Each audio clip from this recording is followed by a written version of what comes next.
बे जिनिसावथ' बे बाथ्राया जाखौ नोंथाङा कुइसन खालामदों बे कुइसना दुखुनांथावबो आरो मिनिथावबो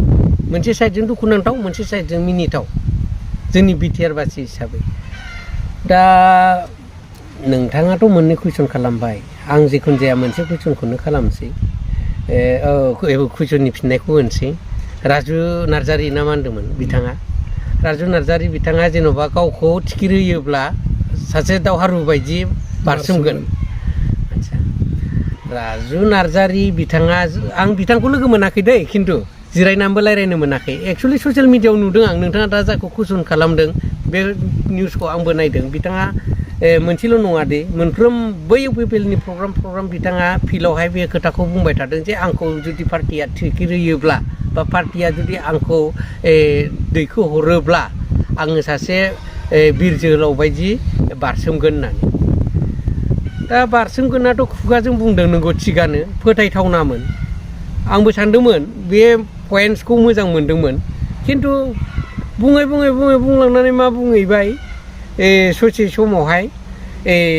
बिपिएफनि खोथा बुंबाय बियो बिपिएफआनो जेबो मावाखै बिपिएफनि माबा मोनसे जुदि अनुस्थान जातिनि जुदि मुलाम्फा खामानि मावदोंबा डेभेलपमेन्टनि खामानि मावदोंब्ला आंनो खोन्था अबे जायगायाव बिपिएफआ मा खामानि मावदों आंनो खोन्थायोबा आं 5,000 बा 5,000 कमिसन होगोन होननानै खिन्थानो हायोबानो 5,000 होगोननो आरो बे बिटिसिआव जेसेबां थानाय जाति जनजातिफ्रा दिनै बे बिटिसिनि खुंथाय गोहोआव थानाय समाव बानायनाय लामाजों थाबायाखैब्ला बे बिटिसि गभर्नमेन्टनिफ्राय बिसिडिसि लेभेलाव राननाय कम्बल साथा आरो खुन्दुंफोरखौ मोनाखैब्ला बा बै जाहा ओरै कृषकफोरनो जे स्प्रे मेचिन होदों जों हाग्रायाव थादोंबाबो नुदों जों थानाय एरियाजोंबो होदों मोननो सासे सानैया मोनलांदों ओमफ्राय बेखौ जों मिथिदों दा जाय लामाजों जोङो सोलिबाय थादों थाबायबाय थादों गासिबो बिपिएफ बानायनाय जों मिथियो दा बेफोरबायदिखौ नुसेयाव बय जायबाबो आसि थुगोन नैबे बिपिएफ बानायनाय नैबे बिपिएफ बानाय हाजारथा लामाखौ आसि थुनानै देखायगोन हाजारथा दालांखौ देखायगोन अब्ला सोर सासेनो 5,000 खरि होगोन आरो मोनसे लामायाव जुदि 5,000 जुदि बिथाङा बक्सेस होगोनब्ला होमबा बे हाजारथायाव बे 5,000 खरियै बेसेबां हाजार कौटि रां जागोन बे रांखौ बबेनिफ्राय होगोन राजु नार्जारिया बिफानि सम्पतिखौ फानजोबबाबो बेखिनिसो थाखा फैया मानो फैया अब्ला सोरनिफ्राय होगोन प्रमद बर'निफ्राय लाबोना होफैगोन नामा बिथाङा बे रायजो राजानो बिटिसिनि भटार्सफोरनो होगोन नामा बे बिथाङा बेयावनो जुदि बिथाङा बिदि बुंनानै लाबायबा बेयावनो जुदि थगायखाबायबा एसेबां मिसलिया खोथा बुंबायब्ला राजु नार्जारिया दिनै बर' जाथिनि बा बिटिसिनि मा मावहैगोन मा बिनानै लाबोगोन बे सासे लबिया गावखौ देरहानायनि सार्थ'आवहाय बे खोथाखौ बुंखाबाय होमबा दिनै बे दिल्लीनिफ्राय मा आरे गोरलै नङालै राजु नार्जारि नोंथाङा बे चेनेलाव जुदि आंनि बे नोंथांनि नामावहाय रिप्लाइ खालामनायखौ जुदि नायसनबायोब्ला नोंथाङा सोलाय लाजि बिटिसि गभर्नमेन्टआ बा बिटिसि बाखि हिसाबै जोङो 10 बोसोराव आगान होबायलै 10 बोसोराव पार्लामेन्टनि अफिसा जोंना लक होनानै दं लक बुजिदोंना राजु नार्जारि नों जेखौ सालाय बिजौआव फैदों बेखौ बुंलाबा जागोन नामा बर' जातिखौ नों मा सिन्था खालामदोलै बा जों थाखो बोसोर खस्थ' खालामनानै जातिखौ बेंबोनाय आरो बे जातिखौ जों नों बायदि सासे मिसुरलियानि आखायाव हगारनो हाया बे बिटिसिखौ नोंनि आखायाव सासन खालामनो जों होनो हायालै राजु नों सिन्था खालाम एसेबां मिसुलिया खोथाखौ नों दा बुं लाजिनो सोलों लाजियो जों मा नोंलाय गावखौनो माथो MSW होननानै बुंनानै लालायो नोंलाय MSWनि मिनिङा मा बेलाय बे MSWनि जयगथा नामा आरो बे एमपिनि खुगानि राव नामा मा ओरै नोंखौ थिखिर होबालाय जों नोंखौ बोरै देरहाहोगोन सोर भटार्सआ नोंनो भट होगोन बेबायदि सासे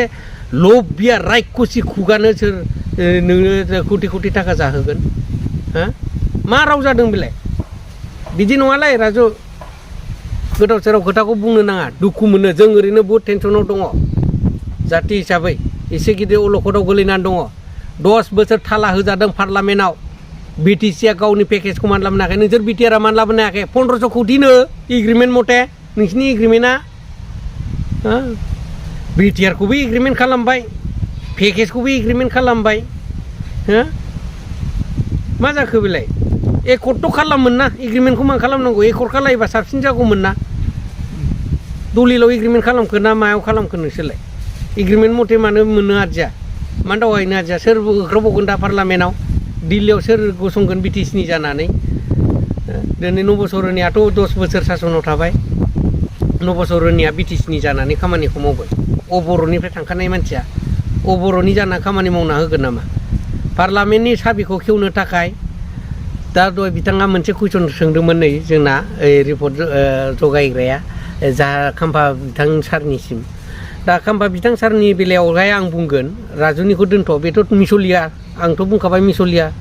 थगायसुलासो बेखौ हरनानै लाब गैया रायजो राजाफोर आं डाइरेक्ट बुङो बेखौ जों दानो बेबायदि पइन्ट मोनखानायाव जुदि आर ब्रायनो जुदि हरोब्ला जोंहा बिराद गिदिर खहा दं नैबे खाम्फा सारनि बेलायाव आं बुंगोन रायजो राजानिफ्राय लानानै बर'नि इन्टेलेक्सुवेलफोर गासैबो सिन्था खालाम जा खाम्फा सारखौ जुदि बिपिएफनिफ्राय जुदि एमपि टिकेट होनानै जुदि होयो हरोब्ला जोंहा बाहाय मुलाम्फा दं होननानै आं सानो मारै मुलाम्फा दं होनोब्ला बे 10 बोसोरनि थालाखौ खेवहैनो थाखाय जों बिथांखौनो साबि बानायना हरसै नामा सनानि साबि आं बेखौ सानो थारमाने बिथाङा साबि जानानै थांनानै पार्लामेन्ट अफिसखौ खुलिनानै होयोब्ला बिथाङा हयथ' अफिस सिङाव हाबनानै टेबोल बुनानै जोंनि जेबायदि मोननांगौ जेबायदि जोंहा गोनांथि जादों बेफोरखौ बिथाङा हयथ' डिमान्ड खालामनानै लाबोनो हानाय बायदि आंनि नुहुरनायाव आं बिथांखौनो देरहाहोनाया मोजां जागोन होननानैसो आं साननानै लाबाय दा खारन जोंबो अबजार्भ खालामनांगोनथ' सोर दैदेनगिरिया माबायदि बुंदों आरो बिथांनि बुंनाया बेसेसिम सैथो दा जों मिथिखाबाय बिथाङा हाग्रामा महिलारि सासनाव थानाय समावहाय बबेबा लामाखौ मावनाय रेकर्ड दं नामा रेकर्ड सोंबाय रेकर्डआथ' 1000टा रेकर्ड दङ दा बिनि गेजेराव मोनसे रेकर्डआवनो जुदि 5000 होनो नागिरबायबा बेथ' एकदम थगायखाथारनायखाथार अब्ला जों मिथिखावखा बिथांखौ हरोब्लाथ' उननि समावहाय जोङो आरो 5 बोसोरा बेक जाबावगोन 5 बोसोर बेक जायोबाथ' दा जेबायदि सिटुएसन रायजो राजाफ्रा गावसोरनो मिथिखागौ गथ' गथायनि बिफाफ्रा गार्जेन पेरेन्टसफ्रा दिनै बिए एमए पास जानायखौ थाखो थाखो नुखाबाय फाथै जाबनायफोर बायदि जोंनि बिटिसिआव बिए एमए पास जानानै दं माबायाव साख्रि गैया बाख्रि गैया ओरैनो जबखौनो मोनखायाखिसैब्ला 10 बोसोराव जों इसेबां बेक जाखाबायबा 10 बोसोरावनो दिनै हाजार थाखाबाय आरो 5 बोसोराव जुदि हाजार फैबावोबा जों लाख मोनहैनो बेसे गोबाव अब्ला बे बिटिसि बाखि हिसाबै जुदि लाखसे जुदि स्टुडेन्टफ्रा दिनै लेबार मावनानै जानांनाय बा दावराव दावसि सिखाव दाखायत जानांगौब्ला जोंनि बिटिसिआ बाहा गोजोनै थानो हानो बेफोरखौ जोङो सलिउसनाव लाबोनांगौ जायोब्ला खाम्फा सार बायदिखौ जोंनो गोनांथि दं खिन्थु होयो होआ आं बेखौ बुंनो हाया आं दा नोंथांनि कुइसन मथे खाम्फा सारखौ खोनानाय मथे आङो आंनि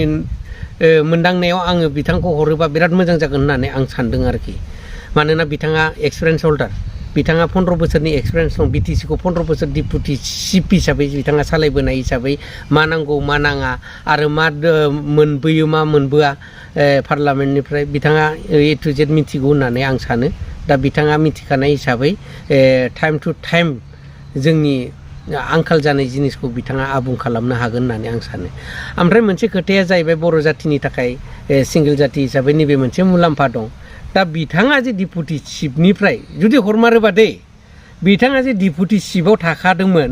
दा खुंथाइ गोहोआव गैथ'आ हिसाबैसो जेन'बा दंथ'यो अब्लाबो जुदि बिथाङा फैगोन समावहाय देरहानानैबाबो जुदि बे सिटआवनो जिरायखागौमोनब्ला बिथाङा बेखौ नुहुरनानैबाबो बिथाङा जुदि बेखौ दोनथ'नानै जुदि आवगायलाङोब्ला बिथांनि सान्थौआ बेसे गोथौ आरो बिथांनि सान्थौजों जों रायजो राजा बर' हारिया बेसेबां मुलाम्फा जागोन बेखौ जों रायजो राजानि जानानै बुंगोन आं एक्स एनडिपि हिसाबै बेखौ माखासे जोंनि बर' भटार्सफ्रा सानस'हरनो हायाब्लाबो जोंनि बर'नि इन्टेलेक्सुवेलफ्रा एकदम 100आव 100 साननो हागोन जे मानि थाखाय बे सिटखौ लांदां खालामलांनो नागिरदों आरो बे सिटआ मा जानो थांगोन बेहायनो फोरमायदों बेखौ जोंखौ साननो होदों सोर साननो होखो जाहा बारग' चिफ हाग्रामा महिलारि सारा जोंखौ साननो होदों नै बर' हारि सिन्था खालाम बिटिसिआ मा जानो थांदों आरो बिटिसिखौ जों मानि थाखाय बिदि खालामनो गोनां जादों आरो बे लांदां जानाय जायगाखौ माबोरै आबुं खालामनांगौ नोंथांमोना सिन्था खालाम नोंथांमोना आंखौ आंनो खोन्था 82 इन्टेलेक्सुवेलफोर बे लांदां जायगायाव सोरखौ फज'गोन आरो माबायदि खालामनांगोन नैबे जिनिसखौ फोरमायदों होननानै आं सानो आरोखि हाग्रामा सारा बे जिनिसखौ जोंखौ साननो होदों बेखौ आं सानदों आरोखि दा बिथाङा जुदि देरहालांनानै जुदि पार्लामेन्टआवबो जुदि थाला खेवनो हायोब्ला ओरै बिटिसि आवबो जुदि जोङो इन्टेलेक्सुवेलफोरनि मददजों आरो दिनै रायजो राजानि जोंखौ अननायजों बा बिटिसिखौ अननायजों दिनै जुदि बे लांदां जायगा जानाय जायगाखौ जुदि जों आबुं खालायनो इन्टेलेक्सुवेलफोरनि माखासे निर्देश मथे हाग्रामा सारनि बिबेक मथे दिनै जों जुदि सुफुंफुंनो हायोब्ला निस्सय बिटिसिआ डेभेलप जागोन आरो बिटिसिआ जौगाखांगोन आरो जोंनि बे बिटिसि बासि हिसाबै जोङो मोजां थासारिखौ लाबोनो हागोन होननानै आं सानदों आरोखि सोरबा जोबथेसालियाव थानायफ्राबो जोंनि पलिटिकेल पावारखौ बारायखानाय हिसाबै बा गोहोआ फैखानाय हिसाबै जों जोबथेसालियाव थानाय रन्जन दैमारि सारजों लिडार्स माखासे दङ बिथांमोनाबो गासैबो उदां जानो हागोन होननानै आं सानो बेनिखायनो आङो दिनै नैबे प्रेस मिटनि गेजेरजों साफ्रोम बर' रायजो राजाखौ आं खावलायनो सानो खुलुमहरो जे जोङो फैबाय थानाय इलेक्सन समाव जायबायदि मानसिया पार्लामेन्टआव खामानि मावनो हागोन आरो बिटिसिनि पलिटिकेल पावारखौ बारायनानै जुदि बिटिसिखौ जों सुखु गोजोनै लाखिनो हागोन बेबायदि टिमजों आवगायलांनो थाखाय आङो साफ्रोम बर' रायजो राजा बा बिटिसि बाखि जाथि जनजातिफोरखौहाय आङो खावलायहरो जाहाथे गनायलायनानै जोङो गावनि पावारखौ मोननो हानाय बायदि जोङो दुखु दङ जाथि हिसाबै आरो रायजो राजाफोर जोङो नोंथांमोनहाबो सान जे जोङो रन्जन दैमारि सारनिफ्राय बिराद गिदिर अननायखौ मोनबाय 34-35 बोसोर 36 बोसोराव हाबबाय एनडिपिनि माखासे पावारजों जोङो संसार सोलिबोनाया दा बिथांनि जायबायदि एनडिपि दानानै एनडिपिनि पावारजों जों दिनै गावखौ गोजौआव दोननानै जोङो सोगोमबोनानै जाथि हिसाबै दिनै गेरेमसा हिसाबै थांबोदोंमोन दिनै जोङो बेसेबांबा गोथौ हाखराव गोलैफिननो गोनां जाबाय रन्जन दैमारिनि पावारा जोबनायाव दा रन्जन दैमारिनि पावारखौ जों मोनफिननो थाखाय जोङो बबेबा पलिटिकेल पार्टिखौ जोङो गावनो सेलेक्सन खालामनानै सरकाराव फैहोनानै रन्जन दैमारि सारमोनखौ जों माबोरै लाबोनो हायो नैबे लामायाव जोङो ज' आवगायनांगोन गासै भटार्सआ जे बेफोरबायदिखौ डिमान्ड खालामहैनाय ज' जाजाय थांनानै सोरबा लिडारखौ सोगोमहैनाय बे नङा बर'नि इन्टेलेक्सुवेलफ्रानो जेन'बा नोंथांमोननि मददखौ नुनानै जाय खुंथाइ गोहोआव फैफिनगोन बे खुंथाइ गोहोजों सावरायलायनायनि गेजेरजों दिनै गासैबो आद्रा थानाय खामानिफ्रा मोगथां महर मोनगोन होननानै आं सानो जोंहा फाब जागोन रन्जन दैमारि सारखौ जों बख'नानै लाबोनो हायाबा जोंहा फाब नांगोन बर' रायजो राजाफोर मानो फाब नांगोन होनोब्ला बिथाङा 36 बोसोरखौ जोंखौ दिनै बे पावाराव फैहोदोंमोन दा बिथांखौ जोङो जोबथेसालियाव जोबनानै दोनफिनोब्ला जोंनि बर' हारिनि मावनांगौ आद्रा खामानिखौ जों मावफुंनानै लानो हानाय नङा आरो गोहोआव जों थानो हानाय नङा बेनिखायनो बिथाङा जोंजों लोगोसे फैनानै बर'नि खामानि मावफैफिननो हानांगौ पलिटिकेल पावारखौ दिनै जौगाखांहोफैनो हानांगौ बिथाङा दिनै गाव हारसिङै हेन्डेल खालामनानै सालायै बे उननि बाथ्रा बेखौ इन्टेलेक्सुवेलफ्रासो खालामगोन दिनै सोरबा दैदेनगिरिफ्राबो गिनो नाङा रन्जन दैमारिखौ दिनै जेलनिफ्राय लाबोनानै रन्जन दैमारि सारा दिनै बिटिसिखौ सालायफैनो हागौ होननानै जों बेफोरखौ कनफिउज जानो नाङा आरो जों बेफोरबायदि नेगेटिभ लाइनाव थांनो नाङा बिथाङा आं सालायगोन होननानै बिखाफोर दाननानै बिथाङा सेख'नो सानोब्लाबो बे जानो हाया बियो जाहैगोन बर'नि इन्टेलेक्सुवेलफोरनि जेबायदि साजेसन बा निर्देश बेजोंसो जागोन दिनै रन्जन दैमारि साराबो जोंनि माखासे अननायजों जुदि गबोनानै हारसिङै गोसो बायदि मावफैगोन आं बेखौ मालाबाबो नुहुरा मानो होनोबा बिथाङा दिनै गाव हारसिङै डिसिसन लाया दानि खुंथाइ गोहोआव थानाय लिडारफोर बायदि गावनो डिसिसन लानानै गावनो रायजो राजाफोरनि गेजेराव सेभ खालामखानानै लांनाय मेम'रिखौ प्ले खालामहैनानै दामनानै होनायल' बेफोरबायदि नङा रन्जन दैमारि सारा इन्टेलेक्सुवेलफोरखौ गावनि आगसि आगदा फज'जोबनानै सारियाव दोननानै मोजां डिसिसन लायो मोजां सोंलायो उमुक खालामबा उमुगा माबायदि जागोन बेफोरबायदिखौ बिथाङा सोङो आरो बिथांमोननि पइन्टफोरखौ लानानैनो बिथाङा पइन्टफोरखौ दिहुननानै खामानिखौ मावो बेखौ आं मिथिगौ आं बिथांजों गोबाव सम मोननाय आं बिथांजों जिरायनानै सावरायबाय थानो मोननाय बिथांनि डिसिसनखौ आं मोनबोबाय थानाय बिथाङा गाव हारसिङै मालाबाबो डिसिसन लाग्रा लिडार नङा बिथाङा गाव हारसिङै डिसिसन लाग्रा मानसिमोनब्ला दिनैसिम बिथाङा रन्जन दैमारि हिसाबै बेफोरबायदि जेलाव थानाङामोन बिथाङा बै समावनो गावनि क्वालिफिकेसन गावनि टेलेन्ट गावनि क्वालिटि बेफोरखौ लानानै गावनि न'खरखौ गोग्गोयै संसार सालायलांनो हागौमोन। दिनै बिथाङा जोंनि बर' रायजो राजानि थाखायनो दिनै बिथाङा बिसिया सासे फिसाया सासे दाबसे आरो दिनै न'खरा दाबसे। दिनै न'खराव बिमा बिफा दंमोन, बिथाङा बिमा बिफाफोरनि महर नुनो मोनाखै। बिमा बिफाफोरनि मुंख्लं जानाय गावनि जोबथा बिदाय होनाय समावबो दिनै बिथाङा थानो मोनाखै। दिनै रायजो राजानि थाखाय बिथाङा बेसे गिदिर दुखु खस्थ' सैसोनानै दं, जोबथेसालियाव बेसेबां सैसोनो गोनां जादों। दिनैसिमबो बिथांनि गोसो आरो खुगायाव बर' जाथिनि खोथाल' सानखांनाय दं। दिनै नों आंहा थांनानै बिथांखौ लोगो हमहैयोबा बिथाङा जोंनाव सोङो, आमुक माब्रै दं, फिला माब्रै, रायजो राजाफ्रा माब्रै दं, रायजो राजानि साननायफ्रा मा रखम, रायजो राजाफ्रा मा सिन्था खालामदों, जोंनाव बेराफारफ्रोमनिफ्राय सोङो। दा जोङो बेराफारफ्रोमनिफ्राय बुंनो जों बोरै हानो? गासै खोथाखौथ' जों फोरमायनो हाया। जोङो बासि बासि बिथांनो फोरमायनांगौ जायो। मानो होनोबा जोबथेसालियाव थानायनि माखासे सुबिदा उसुबिदाखौ आंबो मिथिगौ, खारन बेफोरनि एक्सपिरियेन्सा आंनाव दं। आंबो जिहेथु सेन्ट्रेल जेलाव थाबोनाय हिसाबै माबायदि जायो, जेलाव थायोबा मानसिया माबायदि एट्राकसन जायो, माबायदि मरेल डाउन जायो, जों बेखौ मिथिगौ। दा जों माखासे खोथा बुङोब्ला गावनि सोंनायफोरनि फिननायखौ होजोबोब्ला बिथाङा इमोसन जानो हागौ, बिथाङा मरेल डाउन जानो हागौ। गतिके जोङो किसुमानखौ बासिनानै मोजांखौ जों खोन्थाबोनो गोनां जायो। रायजो राजानि दुखु खस्थ'खौ जों एसेबां खोन्थाबोनो हाया जायो। मानो होनोबा बिथाङा साननायनि लैथोआव गोलैनो हागौ। जों बिथांखौ जेसे हागौ एसे खुसियाव दोननो थाखाय मोजांखौनो खोन्थाबोनांगौ। नाथाय बानायनानै खोन्थानो मानो? रायजो राजाया सोङो, इन्टेलेक्सुवेलफ्रा जोंखौ जेरावखि लोगो मोना सोङो, मारै दं सारा, मा रखम। किसुमानाथ' मास्टार हन्टानिफ्राय आंनियाव फैनानैबो सोंफैबावोसो। फोरमायनांगौ गोनां जायो, माथो खालामनो। नंगौ, दिनै मानो सोंफैया जानो, मानो गाबखाङा जानो? दिनै सिदारन्जन दैमारि सारनि मेन पइन्टखौ सोरनाव सोंबा मोनगोन, बेफोरखौ बिथांमोनाबो खबर लानानै दिनै सोंफैनो गोनां जायो। सोरनावबा मोजांसिन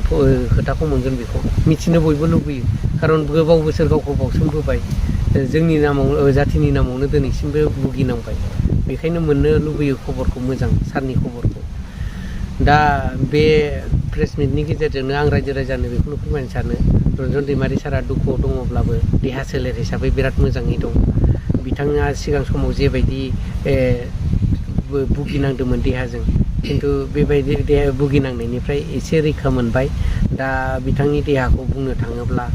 जोबोद मोजां, बिराद मोजाङै दं बिथाङा। बिथाङा सिगां समनि बायदि लोरबां देहा गैला, फुंगा फुस्था जाथारबाय, मोजां जाबाय। साननाय हनायफ्रा मोजां, रायज्लायनायफ्राबो मोजां। जाथिनि हिसाबै दिनैसिमबो गाबखाङो, जोंनि सिगाङावबो दुखु प्रकास खालामो। दा बेनिखायनो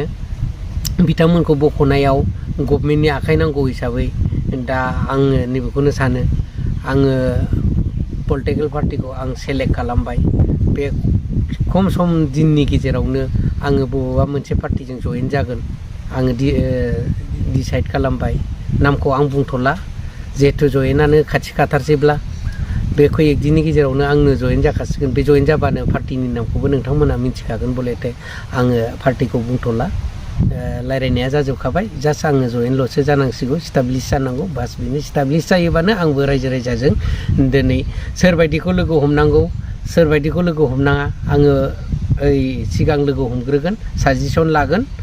बे इन्टेलेक्सुवेलफोरखौ लोगो हमनानै इन्टेलेक्सुवेलफोरनियावनो आङो साजेसनखौ लानानै गामियाव हाबगोन आरो गामि आङो बे पार्टिनि जानानैनो खामानिखौ मोजाङै मावलांगोन। नोंथांमोननि मददजों जों ज'यैनो मदद होनांगोन। दानि खुंथाइ गोहोखौथ' आङो फसायखायासै, जिहेथु बिसोरो बख'खायाबो नालाय।